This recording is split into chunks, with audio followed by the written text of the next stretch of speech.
Live well, win well. It's on point with Juandolyn Stokes, Radio News and Talk 1380 WAOK. Want to welcome our guest today, Mr. Daryll Triplett, who's a former police officer for the Jonesboro Police Department.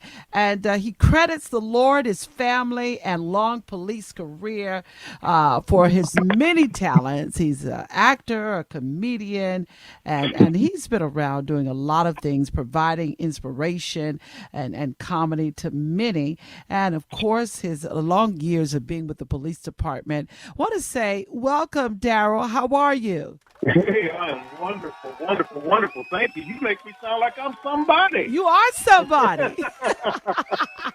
Oh, Thank you you are for having somebody. me on. Thank you so much. You know what I love about you? You love to keep it real. You just Absolutely. straight up. Ain't no other way to do it but to do it. That's right. That's right. Well, let's go right on in. I want to ask you, and we invite all our callers to call in. As a former police officer, what are your thoughts on the recent tragic events among African American people killed by police officers? You know,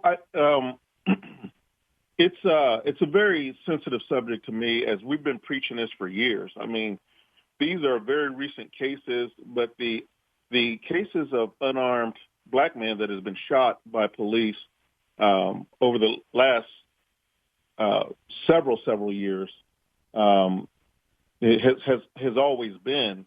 And I think with just modern technology, is sort of bringing it to the forefront of what we've been saying all along, that this needs to be very strong police reform, and that this is something real that happens. We have a lot of great cops out there. We have a lot of great cops out there who put their lives on the line for us every single day. But with any profession, you're going to have some bad apples. And unfortunately, being a police officer is sort of like being a pilot. You sort of can't have a bad day. You can't mess up like that, because you get to go to jail or dead. So it's a difficult time for police right now. It's a difficult time for the African American community. It's a difficult time for everybody, because as you can see, there's several white folks that are just as outraged as African Americans out there protesting, and all that other stuff behind this. It's time for a change. I would like to know from you exactly what do you feel is important for America to know about police officers and policing? That's an excellent question, Wanda. And I love your show, by the way. God bless Thank you. But that's an excellent question. You have to know that this is, I've heard a lot of people say that this is, the police officers need to be trained more. To me, this is not a training issue, because if it was a training issue, you would have just as many African-American police officers shooting and killing unarmed black men than what you would white or Caucasian officers doing the same thing. This is very simple. In order to get to the ground root of this problem, you have to address race. And you have to address race within the police department, and you have to address race within America. If we don't address that, we're sort of just tap dancing around the situation. And I know nobody wants to talk about it, but we have a very serious problem, and we have to address it. And frankly, I think that the way to do that is, you have to get the police talking to the community, the community talking to the police, and not about no BS. You have to come with real stuff when you're communicating. It has to be a two-way conversation. The police can't just shut down just because the community's talking to them, and the community can't shut down just because the police is saying something. And it's a tough time for us right now. When you say that we need to talk about race, because perhaps that's what this has done, all of the recent murders of African American individuals and these tragic events, it has exposed the need to talk about race. Who should initiate that conversation? Oh, absolutely. I think it has to be initiated by the police, and I'll tell you the reason why. Is because the police department and the chiefs of police and the sheriffs are the ones who control the police officers. And until we have change at the top, now I'm not for necessarily firing every chief when a disaster happens in that jurisdiction, because some of these chiefs of police have 36,000 officers to worry about. Others are smaller, but you have to start from the top there, and it has to be some type of meaningful conversation. Again, it does no good to tap dance around this issue. You got to address it straight on. Yeah, You know, yeah. how can police communicate with the African American community, because that's the only one that seems to be being shot and killed? Exactly. Hold tight a second, Daryl, because I want you to continue your statement. We'll be back with more from Daryll Triplett, former police officer for Jonesboro Police. It's On Point with Juandolyn Stokes on News and Talk, 1380 WAOK. Live well, win well. It's On Point with Juandolyn Stokes, right here, News and Talk, 1380 WAOK. Feel free to join the conversation, 404-892-2703. Speaking with Daryll Triplett, former police officer for Jonesboro Police Department. Mr. Triplett, we were talking about who should initiate the conversation about racism. Police officers, civilians, who should initiate that conversation? And go ahead, continue. Yeah, sure. I think it has to come from both sides of the fence, man. I mean, I think the police would be a pretty good way to show a good faith effort to initiate those conversations by holding community forums. Now, I'm not talking about argument sessions. Okay. I'm not talking about going there and we all know what has happened. All right. We are all disgusted by what has happened. We all know that there's racist cops out there. So, you know, I think it would be great if the community police departments started the conversation off. But if they don't do it, then the community has a responsibility to do it by holding our elected officials accountable. And best believe when that mayor tells that chief of police, hey, you need to go meet with these guys, it's going to get done. But I think with a lot of the chiefs of police, they've expressed that, of course, the situation, I mean, all of the situations to me are huge, because you should not have a police officer shooting unarmed black men at an alarming rate like we're doing. We shouldn't have it at all, but definitely we've been preaching this for years. It's got to start, you know, my opinion would be with the police, because the last thing you want, people act out and you see riots and turning over cars and setting police stations and police cars on fire. When people don't see justice, when you see an officer choke a man out on video and the police department comes back and says, that wasn't a chokehold. And by the way, we're not putting no charges on these officers, too, and they just skate free. See, that is what drives the community crazy. And there are a lot of good cops out here who call BS on that. You know, so you know, it is deeper. Like I said, it has to start from the top. And, you know, I've fought that fight for many years being on a police department. You know, I've reported other rogue officers before. I'm not ashamed to say that. And I know everybody says, you know, the thin blue line or whatever. But to me, it's very simple. Right is right and wrong is wrong. The police is not always wrong, by the way, too, because some of us be tripping, too. All right. So we can't just point every time an officer has to use force on someone that, oh, fire him. Oh, fire him. No. See, again, we have a thing called law and order in our society. And without law enforcement, who would enforce the law and order? I mean, look at what has happened now, like I was talking about in Minneapolis, in Seattle, where they're having all these mass shootings now. These are not police-related shootings. This is black-on-black crime. So imagine without the police. Yeah, you're right. But Daryl, let me ask you something. What would make a police officer stand there and watch another police officer do something wrong? You know, that's an excellent question. If you look at that situation, these guys were new, but to me, that's not an excuse, because we took an oath. We took an oath to sworn to uphold and protect the citizens of where you live at, to enforce the law. And you don't need a doggone department memo to say that don't allow another officer to choke a man to death You don't need a department memo or a rule or a law to say that.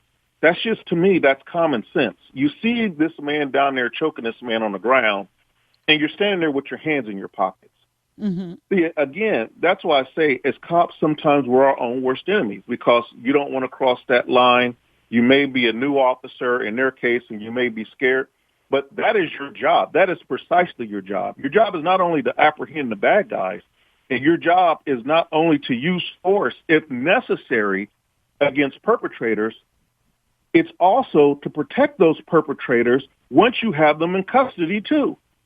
So you have to render aid. If, heaven forbid, if there is a shooting and you are forced to use deadly force on someone, you have to provide medical attention immediately to that person once the scene is safe. Mm-hmm. But again, as the African-American community, all of these videos that you're seeing now, and every single time, and I always suggest, if you see an officer and you think he's doing something wrong, pull out that cell phone. You will never hear Officer Keep It Real, Daryll Triplett, tell anybody to fight the police because it's a never-ending losing battle. And I don't want to see any more black men dead. Right. Neither do any of us. Reverend Miller has a question for you. Go, Reverend. Right ahead, Reverend Miller. Go right ahead. How you doing, Sister Stokes? I'm doing great. How about you? How you doing, Miss Triplett? Good, brother. Good, Reverend. How are you, sir? I'm doing just fine. Miss Triplett, I really want to be, I just really want you to be transparent, and I want to be as open and objective, and I've been listening to what you've been saying thus far. And, like I said, those who I represent within my community, we are not anti-cop, we are anti-bad cops. I just want to let you know, put that on the record. Yes, sir. We want officers, or we want police within our communities. But then, it's like, you not only have to protect yourself from criminals within the community, but when you have those who have the badge and gun uniform on, who are committing just as much as worse crime than the person who's committing crimes in our community, it puts us in a very limbo where there is a lack of trust. And I have always said this, is that trust it's been damaged, Mr. Triplett, and I'm just saying that in order to be able to restore that trust, is that law enforcement has to be honest about their own within the culture of law enforcement. That needs to be changed. We're talking about the culture of law enforcement, how they're being brought up, how they're being trained, how they're being taught, and all of these atrocities that are going around in our community, especially among cops, is unacceptable and inexcusable. So what I'm saying is, when you talk about, okay, and I got a brother-in-law, I got a brother who's also law enforcement. They're not here in Georgia, but also in other parts of the United States. But what I'm saying is that when we talk about good cops, what is the definition of a good cop? That's what I want to know. What is the definition of a good cop? Is a good cop someone, and I understand that there are cops out there who are seeking to try to make a difference within the community, but I really believe that with all of the atrocities that goes on within our country, especially in Minnesota, especially in Atlanta, and we got to keep it real, Ms. Triplett. This is something that we all gonna have to sit down and talk about, without always talking at each other and pointing the finger at one another, right, and realizing that this is a problem. This is a systemic problem. Yes. So my question is this: what is the definition of a good cop? Besides, just a few bad apples within the department. Well, if it's just like having a rotten apple. You may have certain parts of the apple that's rotten, but if you got a rotten part in the apple, it affects the whole apple. And I'm not going to eat a rotten apple when I know that the apple is rotten. So what I'm saying is, what is the definition of a good police officer? That's what I need to know. And number two, and that is this: is that let's address the issue of the culture of law enforcement. That's all I want to say, sir. Thank you, Reverend Miller. Daryll Triplett, what do you say? What's your response? Yeah, so let me address Reverend Miller's first question. Thank you, brother. I echo and agree with a lot of what you're saying also. And I talk straight, Reverend. And you asked me, what is the definition of a good cop? And that's a very hard question, but it's sort of easy to me. A good cop, in my opinion, is the cop that is willing to stand up against other road cops. That is that cop who's willing to, when he sees something wrong, or when you're in the locker room and you hear another cop maybe dropped an N-word or something like that, being able to expose that. Because, see, what happens is that type of thinking carries over to the street. A good cop also looks at a situation and go, even if it's a white person on a black person, or a black person on a white person, and is able to say, you know what, hey, Mr. Bad Guy, hold on. This ain't about race. You're wrong on this. You robbed a liquor store. You drove drunk. You did this. You did that, or whatever. You got to go to jail and pay your debt to society, too. So, see, it's not just a one-sided flip of the coin of where every time a cop does something wrong, we're all jumping down their throats. I hear you. I hear you. Hold on a moment, Daryll. I've got to come back to you right after this break as he continues to talk about and define what is a good cop. More to come. Daryll Triplett, former police officer for Jonesboro Police Department. Right here is On Point with Juandolyn Stokes on News and Talk 1380 WAOK. Daryll Triplett sharing with us. Live well, win well. It's On Point with Juandolyn Stokes and News and Talk. We're 1380 WAOK. As a former police officer, our caller asked, what is a good cop? And you were answering his question, but continue. No, yeah. Again, when I think of a good cop, and in my tenure of 25 years of protecting and serving, you've got to be willing to fight the hard fights as a good cop. It's not always easy, and sometimes you have to go against the grain in order to do that. And when I tell you, Reverend, I'm not speaking only as a black cop, and I'm talking to my white cops out there also, that when you have to tote that line, you have to tote it with blinders on, when you're out there and you're dealing with calls, it is very easy to get caught up in the day-to-day negativity that goes on in the streets. But you got to realize everybody out there ain't bad. And like I said, you just got to be a stand-up guy. See, being a good cop starts far before you get a badge and a gun. Mm-hmm. Being a good cop starts from you being just a decent human being. And if we miss that important ingredient, the only thing you're going to have is an idiot with a badge and a gun. So it starts with the character of who the person is, actually. It starts with who you are. Mm-hmm. Daryll Triplett isn't a good cop because I'm a cop. Daryll Triplett's just a good guy, regular, that just so happens to be a cop. I hear you. Jihad from West End has a question for you, Daryll. Go right ahead, Jihad. How are you, sir? I'm fine. How are you doing? Good, brother. Well, two questions, if I may. I have a problem with us expanding the conversation too broad. The issue is bad policemen. We shouldn't, and I don't think anyone ever implied that all police are bad. I don't think anyone ever implied that we don't need policing. I think that in this particular situation, or in any industry that we have, there are people who don't meet the standard of that particular profession. Our issue with the police department is taking all of this for you all, for the police department, not you, for the police department and administrators, just to admit that there's one bad guy or two bad guys or three bad guys. Why sacrifice a whole police department when you could clearly see that this particular person does not have the character that you talked about? And when they looked into the man's folder, he had 12 other grievances, eight of them legitimate or something like that. Why go to the extent of sacrifice the whole Atlanta Police Department to save this one guy? Mm-hmm. That's an excellent question, Jihad. I've always said, and I've had in my stand-up, and I've had a show called The Officer Keep It Real Show, and one of the things that I've always said is that cops are like anybody else, of course. We do wrong, we do good, but when a cop crosses the line and does something so obvious and so egregious, like what we've seen in Minneapolis, the police department has got to come out and say, yes, that officer is wrong, Yes, that officer is in custody right now.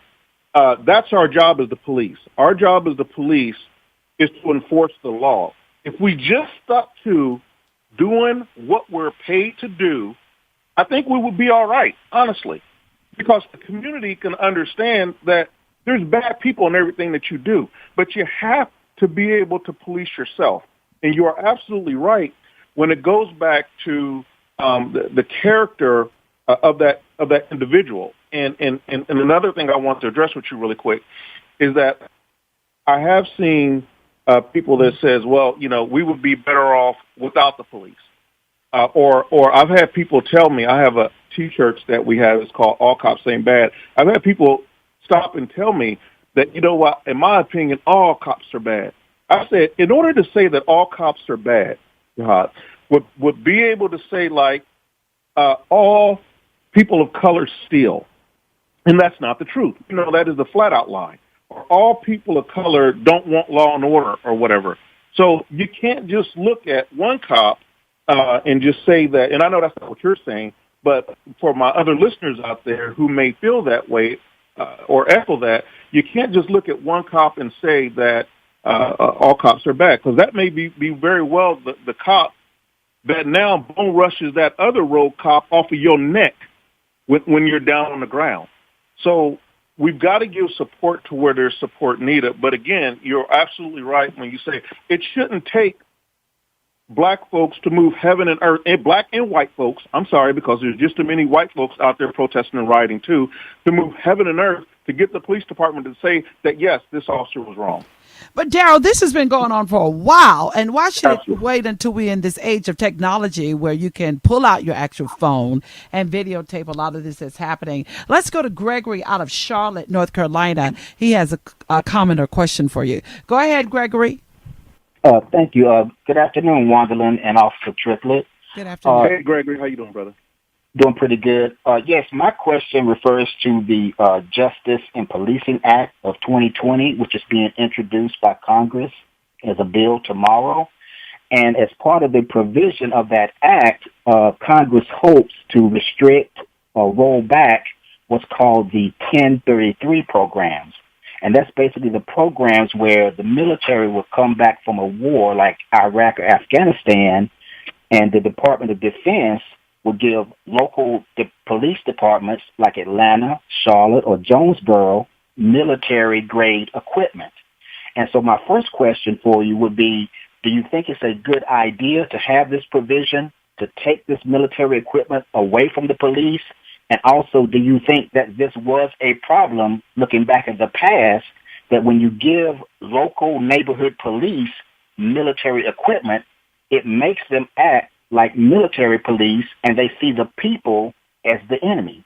I'd like to get your opinion, Officer Triplett. Thank you for your questions. Go right ahead, Daryll. Yeah.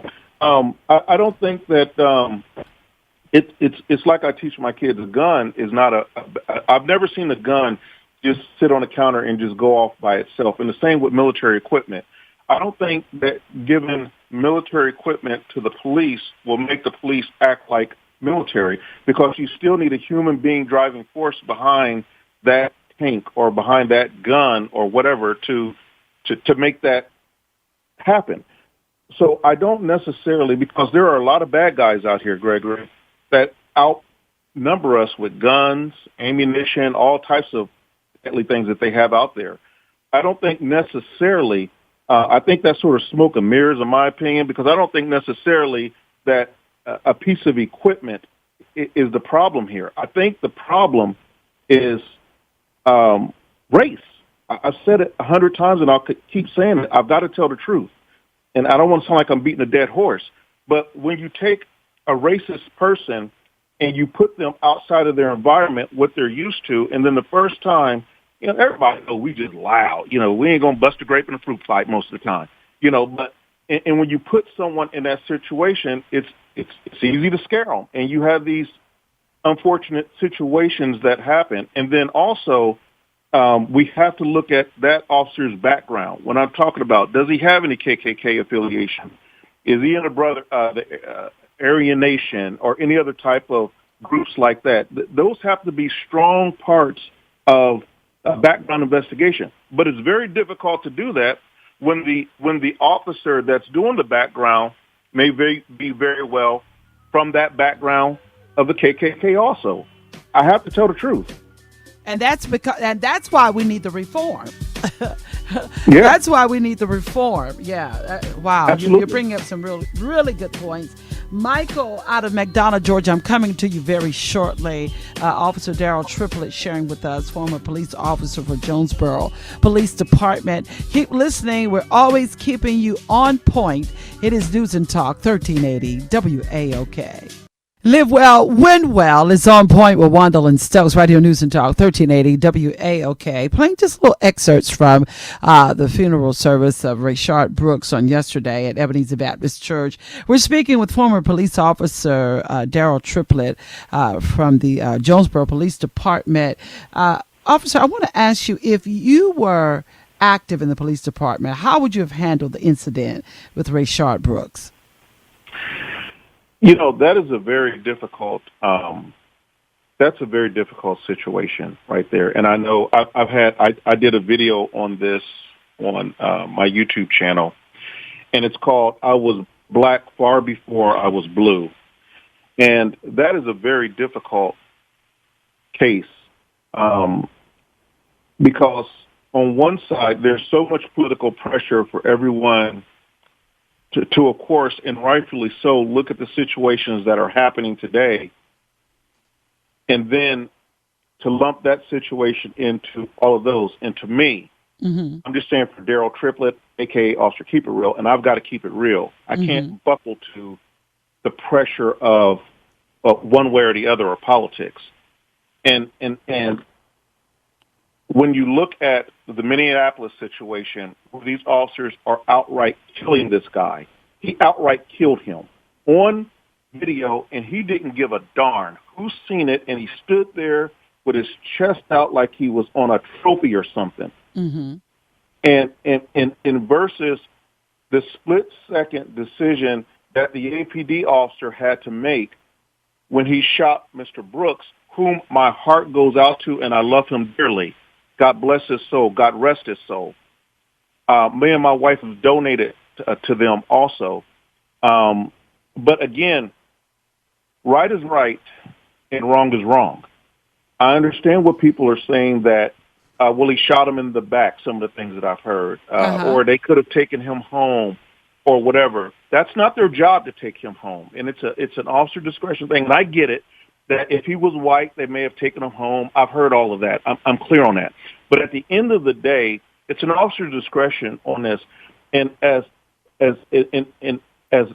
a black man, I've got to be able to say that right is right and wrong is wrong. You should have never been driving drunk, and you definitely should have never been fighting the police. As a black man, I know, and every black man in America knows, what's going to happen if you fight the police, let alone take their tasers and shoot it at their face. Now, I'm not saying that fighting with the police should be a necessary death sentence, because it shouldn't, because we see YouTube videos all the time of other people fighting with the police of other different ethnicities, and they don't never miraculously get shot and killed. But you got to realize, if you are a black man, and you're a black man in America, the odds are truly higher that that's going to happen to us. That's not fair, though. It's not. It's not. But that's where we're at, though. See, that's the reason why I will never tell someone. I've heard some parents say, if the police stop you, you fight those police. You don't let them do that to you because you're a strong black man. See, the only thing that you're doing is you're teaching our youth, number one, to hate the police. That's number one. And maybe some of us should be hated because we've had some screw-ups here, but all cops ain't bad. But number two, what you're teaching this kid is to fight the police, and what's going to happen is another Rayshard Brooks. See, I don't want to see, and nobody wants to see another black man dead. I'll never preach that, not in a million years. But as the black community, we also, just like the police department, we have to take responsibility and say, you know what, God, it's a very rough situation, and I wish it would have never happened. But again, you know, as a cop, you've got family that you want to go home to, and you've got things that need to be done too. So you can't get killed out here, So the screwing cop around could have with gotten this. killed with the taser, basically. Well, there's that. That's It's a possibility.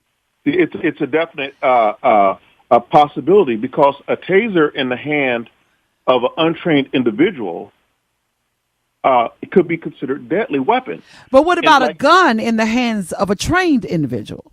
It could be considered a deadly weapon. Absolutely. And Absolutely. I mean, and that's what it was. You have a gun in the hands of a white police officer, and he's trained, and he shoots him in the back. Mm-hmm. And see, again, I hate this, but I've got to stay on. If we don't stay on the side of law, and you don't understand the law, I could easily see where it says the law says 4 things have to happen in order for a police officer to be able to use deadly force. Uh-huh. You have to have ability, opportunity, jeopardy, and preclusion.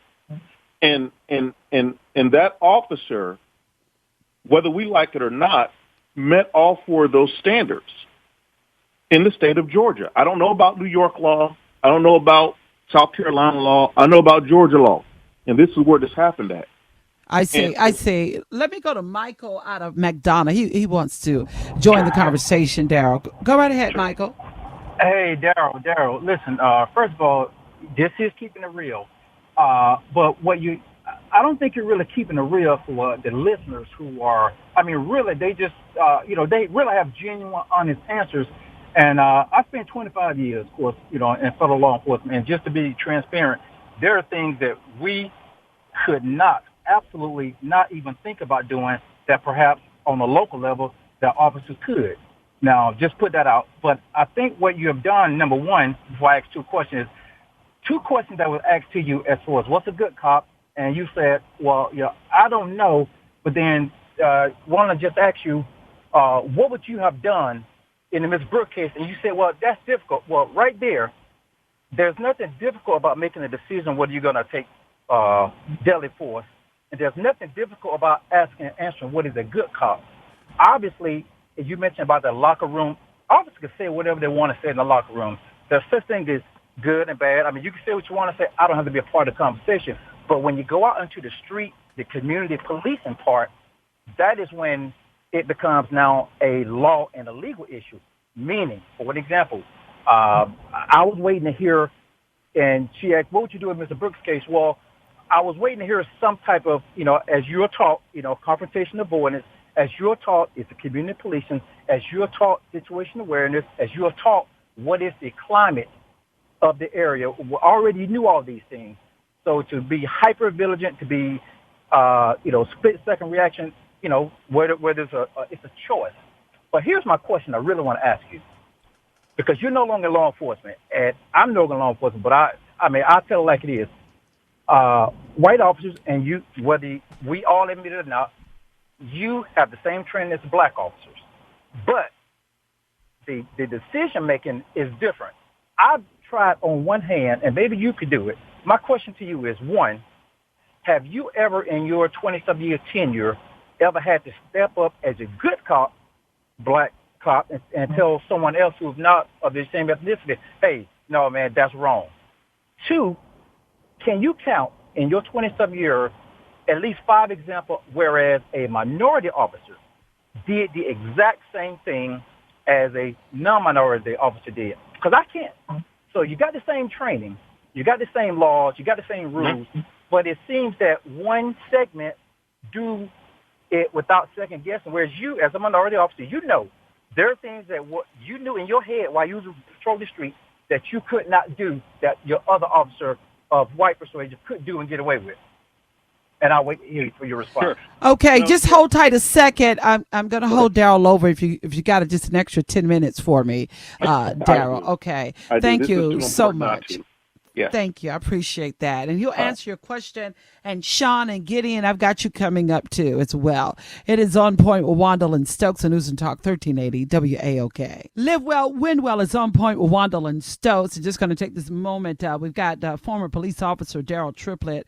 Daryl, I want you to go right ahead and respond to the caller just before the break, and then I'll get these other callers in. Go right ahead. Sure, Michael. So Michael's still with us, right? Yes. Mm-hmm. Okay. All right. Very well. Yes. So I want to answer your questions, Michael. You asked if in my 25-year career as a cop, have I ever reported any rogue officers? The answer to that is absolutely positively yes, I have. Yes, I have. And I did it with great pleasure. And I'll tell you why. Because, again, I can't just preach on the behalf of the cop and then when it comes to the bad cops, not preach it. The same thing as I cannot say it one way about someone who did break the law and then because unfortunate situation happens, and again, God bless it, not speak on it because of the pressure of the community, or that we're in fear of there may be more riots or something like that. Right is right and wrong is wrong, and you've got to uphold the law. The second question that you asked me was, and correct me if I'm wrong, have I ever experienced in my 25 years, can I recall at least 5 occasions where a black cop have done something that a white cop has done and gotten away with it and a black cop didn't? Uh-huh. I can give you about 1 million of those. That happens every single day. You know that. You've been in law enforcement. But you know, I think that when we're dealing with this is why I'm saying, Michael, and you know just as well as I know, if it was a training issue, like everybody keeps saying, then you would have just as many black cops shooting unarmed black men than white cops. If it's a pure training issue, it's not. It's not, because the numbers say it, and that's just the truth. So, you know, I hope I answered your question. So, in your opinion, is it more of a race issue? It is more of a race issue, correct? Absolutely. And Sean out of Atlanta has a question for you, Officer Triplett. Is it Sean? Go right ahead. Sean from Atlanta. Gideon from Atlanta. Yeah, Officer Triplett, Mr. Juandolyn. You know, it's interesting. Just a quick question in reference to the administration. You've talked about individual police and being bad, but what about the entire organization? And what brings this to mind is the case of Clarence Crusher.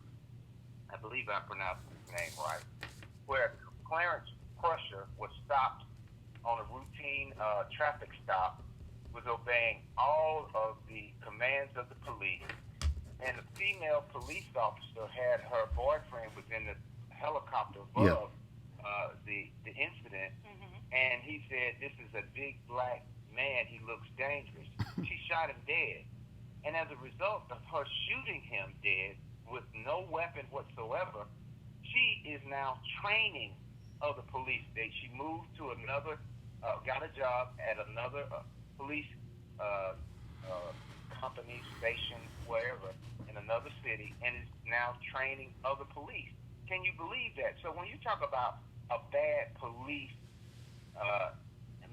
person on the system, but yet when the system and the administration of the system is covering for and protecting, it's just like Roman Catholic Church. How do you effectively deal with a bad system that shows that it's bad and biased against us as black people of color? Yeah, we talked about that on the Officer Keep It Real show 3 years ago. I want you to go to my YouTube page, Officer Keep It Real, and check out. It's the first video on there. I'm so glad you brought the Clutcher situation up, because that is exactly the video that we were talking about on there. And you are absolutely right, Gideon. But I do want to correct you on one thing. When that happened on the Clutcher situation, the chief of police did fire that police officer immediately, and she was charged. Now, what happened with the charge, I really didn't follow, to be totally honest with you. But you're right. When you're talking about the culture of policing in the good old boy system, where they just take a cop, a rogue cop, and move from one problem to another area and causes another problem, you say this woman's training now, that's a big issue. And again, Gideon, this is what I'm talking about. This is what infuriates the public. And if it's true, this is what makes the public not trust the police department.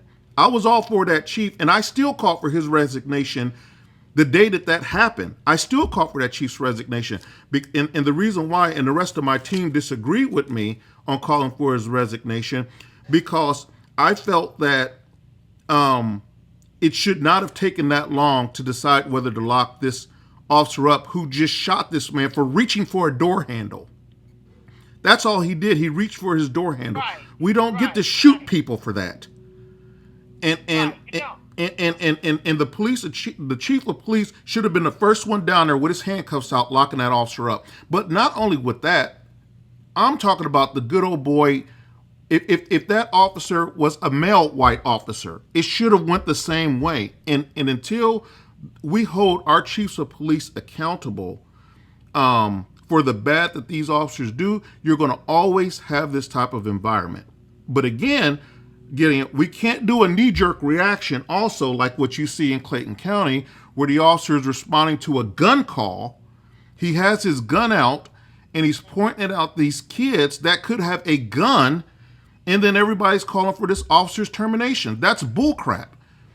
Listen, this is not La La Land out here. We got murders in this city every day running rampant. You don't expect. I had one lady say, "Well, that's the job y'all signed up for. Y'all signed up to be the police to get killed." I ain't signed up to be killed. I signed out here to go up and help people and to protect people. And if me dying is a result of that, then so be it. But that I ain't getting dressed every day for work saying, "Oh boy, I hope someone put a hot cap in my butt today and me die." No, you got it all twisted. You got the game wrong. So Pastor Johnson of Atlanta has a question for you, Officer Triplett. Go right ahead, yes. Pastor Johnson. Yeah, basically what I wanted to start saying is just hit a couple of comments he made. First, he said, if a police sign up for a job, he don't sign up to get killed. But he do know when he signed up, he could get killed. Absolutely. I understand that he don't want to get killed. Second point is, when they shot this man in Wendy's, that situation could have been de-escalated if the right police would have been there. That situation could have been de-escalated. They had talked to that man for 30 minutes. They could have dealt with him like, "Well, sir, you drunk, you've been drinking, you drunk in your DUI, blah, blah, blah," whatever the case may be. They should have dealt with it like that. But then what they did, they provoked a lot of these black men to the point where they get them angry, and then when they make a move, they shoot them. These are not cops. These are murderers. They need to start out by being public service. Take the name of police out and treat us like human beings, even if we're in the wrong. Because remember, we're paying tax. Okay, so we don't deserve to be convicted before we go to court. Even if he was DUI in the parking lot sleep, he should not be dead for it. Even if he did run from the police, he should not be dead for it. And if they would have did a little bit more community policing, they would have approached them and said, "Well, sir, we would like for you to do such and such." I believe the man would have complied. But the reason that man kept running because he had been frightened to a point of where, dude, even if you do go to jail, they still might kill you. What? And so you got a lot to deal with than just saying a police sign up, we don't sign up to get killed. Well, if that be the case, be more nice when you deal with people. Be more peaceful when you interact with people. I guarantee you, if you be more nice to them and you tell them, "Sir, I'm a place you on the rent," yeah. Now, if somebody robbing a bank and they shooting up the community, and do what you got to do. But Reverend Johnson, I've got to close it out. No, I appreciate your comment, and certainly Officer does as well. And I'm going to give him a chance to just do final words. We'll continue this conversation at another time, and we'll let you all know.